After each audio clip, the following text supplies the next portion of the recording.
তার মা এই ঘটনার সাথে জড়িত কিনা সেটা আসলে তদন্তে বেরিয়ে আসবে। তদন্ত ছাড়া এই জিনিস আসলে বলা সম্ভব না। আর কেউ তো কোনো প্রত্যক্ষদর্শী কোনো সাক্ষী নাই, দেখে নাই। সুতরাং অনেকে অনেক কিছু ধারণা করতে পারে। এখন যদি কোনো অপরাধ করে থাকে, তার মা ওই ঘটনায় জড়িত থাকে, আমরা তার মার বিচার চাই। ময়নার বাবা মুখ ফসকে আবারও কিন্তু সত্য কথা বলে ফেললেন। হত্যা ভবিষ্যতে আর কখনো ঘটবে না বলে আমরা বিশ্বাস করি, এবং সেই বিশ্বাসের আলোকেই আমরা আইনজীবীরা এই হত্যা এবং ধর্ষণ মামলা যাতে দ্রুততম সময়ে ন্যায়ানুগভাবে স্কুলে পড়তো। শনিবার দিন সকালে সে আসছে আমাকে 8:30 বা 15টার দিকে, এই যে এখানে বসে সে আমাকে আমপাড়াটা শুনাইছে। আচ্ছা, এই যে ব্রাহ্মণবাড়িয়া শাহবাজপুর হাবলিপাড়ার মানুষই তো আপনি না? হাবলিপাড়া। আচ্ছা, ওই ইমাম সাহেবকে আপনার ঘরে নাকি খাওয়া দাওয়া করতো অনেক বছর, এটা কি সত্য? জি জি, আমাদের ঘরে খাওয়া দাওয়া করতো প্রায় 4 বছর 7 বছর আসার পর থেকে আমাদের ঘরে খাওয়া দাওয়া করছে আর কি। এমনি ইমাম সাহেব কেমন? আমার বোন ময়নার যে হত্যা করছে এর আমি তাড়াতাড়ি দুইটা বিচারা ফাঁসি চাই। ময়না হত্যায় বেরিয়ে এসেছে চাঞ্চল্যকর তথ্য। ময়নার আইনজীবীরা একই তথ্য দিয়েছেন এবং ময়নার ফুফু স্পষ্ট বক্তব্য দিয়েছেন সেদিন কি হয়েছিল, এবং ময়নার বাবা মুখ ফুসকে সব সত্য বলে দিয়েছে। ময়নার হুজুরও সেদিনের ঘটনা বর্ণনা করেছে কি হয়েছিল, এবং ময়নার ছোটো ভাইয়ের বক্তব্য শুনলেও রীতিমতো অবাক হবেন। এবং এদিকে হুজুরের লজিং বাড়ির লোকেরা যা বলছে হুজুরের সম্পর্কে চাঞ্চল্যকর সকল তথ্য এই ভিডিওতে শেয়ার করব। লাইক করে না টেনে শেষ পর্যন্ত দেখতে থাকো। আমরা আসলে এই এলাকার স্থায়ী না, আমরা আসলে ব্রাহ্মণবাড়িয়া সদর থেকে আসছি। তার মা এই ঘটনার সাথে জড়িত কিনা সেটা আসলে তদন্তে বেরিয়ে আসবে। তদন্ত ছাড়া এই জিনিস আসলে বলা সম্ভব না। আর কেউ তো কোনো প্রত্যক্ষদর্শী কোনো সাক্ষী নাই, দেখে নাই। সুতরাং অনেকে অনেক কিছু ধারণা করতে পারে। এখন যদি কোনো অপরাধ করে থাকে, তার মা ওই ঘটনায় জড়িত থাকে, আমরা তার মার বিচার চাই। প্রকৃত অপরাধী যে, তারই বিচার চাই। এখানে এই ঘটনা যেই করে থাকো, মা যদি করে থাকে তাহলে তো এটা তো আরো বেশি দুঃখজনক ঘটনা। একটা সন্তান মার চাইতে আপন কে হতে পারে? সেই মা যদি ঘটনায় জড়িত থাকে, সেটা তদন্তকারী কর্মকর্তা তদন্ত করতেছেন, তারাই আসলে এটা বের করবেন এই ঘটনার সাথে জড়িত কিনা। হ্যাঁ, আর যদি না থাকে, এটা তো তদন্তকারী কর্মকর্তারা এটা বের করবেন। কাউকে হয়তো কাউকে সন্দেহ করা, এটা আসলে যেহেতু তদন্তাধীন বিষয়, এই বিষয়ে আসলে আমাদের আসলে এরকম বক্তব্য নাই। আসলে এই যে ঘটনাটা খুবই মর্মান্তিক একটা ঘটনা, সেন্সিটিভ। এই ঘটনার বিষয়ে তদন্ত চলছে এবং বিভিন্ন সংস্থা তদন্ত করছে। কাজেই ঘটনার বিষয়ে যারা তদন্ত করছে তারা প্রকৃত অপরাধীকে শনাক্ত করবে ইনশাল্লাহ আগে পরে। আর আমরা এই ঘটনাকে এই জঘন্য ঘটনাকে আমরা ঘৃণা করি, এবং প্রকৃত অপরাধী যাতে শনাক্ত হয় আল্লাহর কাছে দোয়া করি। এবং যে তদন্তকারী কর্মকর্তা এবং যে যতগুলি সংস্থা তদন্ত করতেছে তাদের কাছে আমাদের একটা রিকোয়েস্ট, অনুরোধ থাকবে যে দ্রুত প্রকৃত অপরাধীকে আপনারা শনাক্ত করে তাদেরকে বিচারের মুখোমুখি করে। এবং এই ঘটনাটা খুবই শুধু আমাদের এই এলাকা নয়, সারা পৃথিবী এই ঘটনাটা লাড়া দিয়েছে। এটা মানে কোনোভাবেই আমরা মেনে নিতে পারি না যে অথবা একটা অঘটন ঘটানোর পরে তারপরে নিয়ে মসজিদের ভিতরে রাখা, এটা কোনো ভাষা নেই।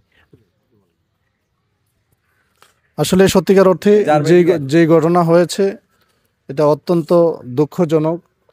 এই ব্রাহ্মণবাড়িয়াবাসীর নিয়ে সারা বাংলাদেশ, সারা পৃথিবীর মানুষ এই ঘটনায় আমরা লজ্জিত। আর সবচেয়ে বড় যে ঘটনা সেটা হচ্ছে যে আমাদের মুসলমানদের পবিত্র স্থান, ঘটনা বাহির থেকেই করছে নাকি এখানে ভিতরেই ঘটনা করছে, সেটা যারা অপরাধী তারাই বলতে পারবে। এবং এই তদন্তের পরে এটা প্রকৃত ঘটনা বের হয়ে আসবে। আমরা এই ঘটনার প্রকৃত যারা অপরাধী তাদের সর্বোচ্চ শাস্তি আমরা কামনা করি, এবং তদন্তকারী কর্মকর্তাদের কাছে আমরা নিবেদন করব অতি দ্রুত, যত দ্রুত সম্ভব এই ঘটনার সাথে প্রকৃত অপরাধীদের যারা জড়িত তাদেরকে যেন উদ্ঘাটন করে আনে। হ্যাঁ, আর কোনো নির্দোষ মানুষ যেন এই ঘটনায় হয়রানি না হয় সেজন্য আমরা নিবেদন রাখব। ব্রাহ্মণবাড়িয়াবাসী হিসেবে আসলে আমরা লজ্জিত, এই ঘটনা আমরা লজ্জিত। আর এই ঘটনা শুধু যে ব্রাহ্মণবাড়িয়াতে ঘটতেছে তা না, সারা বাংলাদেশেই। তো এই ঘটনা আসলে শুধু ব্রাহ্মণবাড়িয়া না, সারা বাংলাদেশে, পৃথিবীর সব জায়গাতেই এরকম নৃশংস ঘটনা ঘটে। তবে যেহেতু ব্রাহ্মণবাড়িয়াতে এই ঘটনা ঘটছে, আমরা ব্রাহ্মণবাড়িয়াবাসী হিসেবে খুবই লজ্জিত। এই ভাষায় প্রকাশ করার মতো নয় এই যে ঘটনা ঘটছে। আমরা এই যে নামাজ, রোজা এবং ইসলামের যে বিধিবিধান, এটার থেকে আমরা বিচ্যুতি হয়ে গেছি। এই বিচ্যুতি হওয়ার কারণেই মূলত আজকে এই সমাজে অধপতন। শাস্তির বিষয়টা আসলে সত্যিকার অর্থে একটা আইনি প্রক্রিয়া।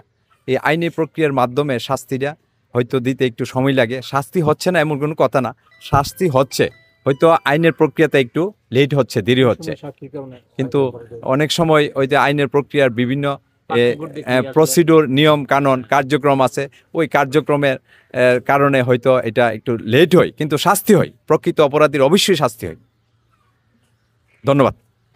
ময়নার বাবা মুখ ফসকে আবারও কিন্তু সত্য কথা বলে ফেললেন। শুনেন বন্ধুরা, সত্য কখনোই গোপন থাকে না, সত্য একদিন না একদিন প্রকাশ পায়। ময়নার বাবা যতই চাপানোর চেষ্টা করুক, যতই কথা ঘোরানোর চেষ্টা করুক, তার মুখ থেকে কিন্তু সত্যটা অটোমেটিকলি বের হয়ে আসছে। এই যে কালকের একটা সাক্ষাৎকারে, এই ভিডিওটা আমি আপনাদেরকে দিতে পারছি না যেহেতু এটা অন্যের ভিডিও। কালকে একটা সাক্ষাৎকারে ময়নার যখন ডায়েরি পাওয়া গেছে, ময়নার যখন ব্যাগটা পাওয়া গেছে, এই যে ময়নার যে ছবিটা, এই ছবিটার যে গোলাপি ভাইরাল ব্যাগটা, এই ব্যাগটা যখন ময়নার বাবা খুলতেছিলেন, ময়নার বাবার চোখে অটোমেটিকলি পানি চলে আসছে এবং সে কাঁদতেছিল। কাঁদতে কাঁদতে সে মুখ ফসকে এক পর্যায়ে বলে ফেলো, হায়রে নিষ্ঠুর মা রে, তুই কেমনে এমন করলি রে। এই নিষ্ঠুর মা সে কাকে বললেন? নিষ্ঠুর মা তো সে অবশ্যই ময়নার মাকেই বলেছেন, তাই না? শুনেন, যে কোনো জিনিস যা কিছু রটে তার কিছু হইলেও কিন্তু ঘটে। মানুষ কিন্তু এমনি এমনি এই জিনিসটা বলে নাই যে সে তার চাচা দায়ী বা তার মা দায়ী, এমনি এমনি কিন্তু বলে নাই। এবং এই কথাটা কিন্তু প্রচার হয়েছে তাদের এলাকা থেকেই। এই কথাটা এই যে ময়না যেখানে থাকে সেখানকার এলাকা থেকে কিন্তু এই কথাটা প্রথম প্রচার হয়। এবং যে নিউজ গুলা হয় যে এরকম ময়নার সাথে যা যা হয়েছে, তার চাচা কি করেছে, তাকে কিভাবে করে তাকে দুনিয়া থেকে শেষ করে দিয়েছে, এটা কিন্তু তাদের এলাকা থেকে প্রচার হয়েছে। এবং ময়নার বাবা প্রথম দিন যেভাবে কথা বলছিলেন, পরের দিন কিন্তু ঘুরাই ফেললেন। এখন তো অনেকে বলা বলি করতেছে যে বেটা বিদেশ থেকে অনেকদিন পরে আসছে, তো বউয়ের প্রতি আবেগ উতলায় উঠতেছে, যে কারণে হচ্ছে যে বউকে বাঁচানোর জন্য, বউয়ের যেন কোনো প্রকার কোনো কিছু না হয় সেজন্য সে বউকে নিয়ে থাকবে। এতদিন পরে বিদেশ থেকে আসছে, বউকে নিয়ে থাকবে, আরো কতগুলো বাচ্চা কাচ্চা আছে, তাদেরকে কে পালবে, সেটার জন্য নাকি ময়নার বাবা এখন কথা ঘুরাচ্ছে বা উল্টাপাল্টা কথা বলতেছে। আবার অনেকে এরকমটা বলতেছে যে কি এমন চাপে পড়ে সে কথা ঘুরাচ্ছে, বা কি এমন চাপের মধ্যে, বা কেউ কি তাকে চাপ প্রয়োগ করছে কিনা এই ধরনের কথা বলার জন্য, বা এই ধরনের সত্যিটা গোপন রাখার জন্য। হতেও পারে, এটা তো আসলে আমরা জানি না আসলে মানে কি না। তবে ওই যে বললাম যে সন্দেহ, বাঙালির সন্দেহ কিন্তু কখনো মিথ্যা হয় না। এমনি এমনি একটা মাকে ওই এলাকা থেকে এমনি এমনি কিন্তু মানুষ দুষবে না। শুরুতে যদি আমরা বলি, ময়না হত্যার একটি বড় আলোচিত ঘটনাকে ধামাচাপা মধ্যে পড়ে গিয়েছে এবং একটি এমন হত্যাকাণ্ড, যে হত্যাকাণ্ডটির সাথে অনেক বড় একটি দল জড়িত আছে এবং বড় একটি গোষ্ঠী জড়িত আছে।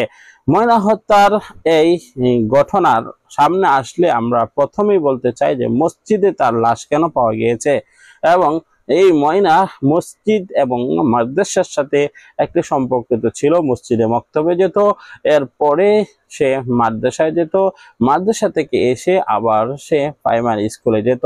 সব মিলিয়ে 3টা ক্লাসে সে অ্যাটেন্ড করতো তার জীবদ্দশার সময়ে। 3টা ক্লাস অ্যাটেন্ড করার সময় আমরা দেখেছি যে তিনি শেষ সময়ে, যে সময় তার হত্যাকাণ্ড, তার নিখোঁজ, সেই সময়টি মাদ্রাসা থেকে আসার পর হয়েছে। অর্থাৎ মাদ্রাসায় তিনি গিয়েছিল, মাদ্রাসায় যাওয়ার পর সেখান থেকে তাকে অনুষ্ঠান ছিল, অনুষ্ঠানের মধ্য থেকে বিরিয়ানি দেওয়া হয় এবং বিরিয়ানির অর্ধেক অংশ তার মার জন্য নিয়ে আসে। এখানে পয়েন্ট যদি আমরা লক্ষ্য করি, তার এই বিরিয়ানি অর্ধেক সে খেয়ে অর্ধেক তার মার জন্য নিয়ে এসেছে, মানে বিরিয়ানির সেই অংশটুকু তার মার কাছে নিয়ে এসেছে। তাহলে তার মার কাছে যাওয়ার কথা, কিন্তু সে কোথায় চলে গিয়েছে? তাহলে কি পথের মধ্যে কোনো সমস্যার সম্মুখীন হয়েছে?